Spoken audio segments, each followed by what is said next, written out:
Сургут шаардык соту Кыргызстандан барган жаранды Россиянын чек арасынан мыйзамсыз өтүү боюнча күнөөлүү деп таап 7 айга камоо чечимин чыгарды. Прокуратура маалымдаганда 2015-жылы административдик мыйзам бузуу үчүн Кыргызстандын жаранына Россиянын аймагына кирүүгө 5 жылга тыюу салынган. Бирок ал 2016-жылдын декабрь айында аты жөнүн өзгөртүп Россиянын чек арасынан өткөн. Бирок жыйынтыгында ал кармалган. Эми ал 7 ай жатак колониясында кармалат. Жаза мөөнөтү аяктагандан кийин ал өлкөдөн чыгарылат.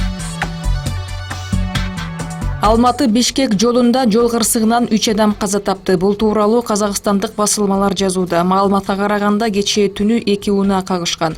Toyota East үлгүсүндөгү автоунаа батышка карай, ал эми Toyota Camry үлгүсүндөгү унаа ага каршы тилкеде келе жаткан. Алдын ала маалымат боюнча Toyota East айдоочусу уктап кетип каршы тилкеге чыккан. Кырсыктан 3 адам жеринде каза тапкан, 8 адам жабыркаган. Алар ооруканага жеткирилди.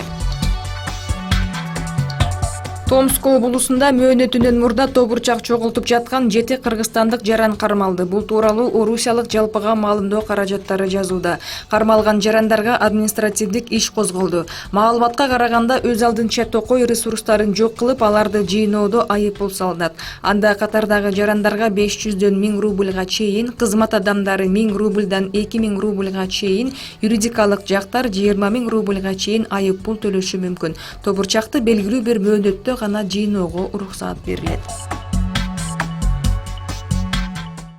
Кечээ Туркиянын Битлис аймагында Малазгирт жеңишинин 948 жылдыгына арналган салтанаттуу иш-чара өттү. Ага өлкө башчысы Реджеп Тайып Эрдоган катышты. Жыл сайын өтүүчү иш-чарага президент өзү катышкан. Анда кыргыздар кыргыздын калпагын, чепкенин Эрдоганга белек кылган. Уюштуруучулар майрамдык иш-чарага бир канча боз үй тигип, конокторго кыргыз тамак аштары сунушталган. Ал жерге тигилген боз үйлөр Кыргызстандан атайын буйрутма менен жасалган, эң чоңу 16 канат.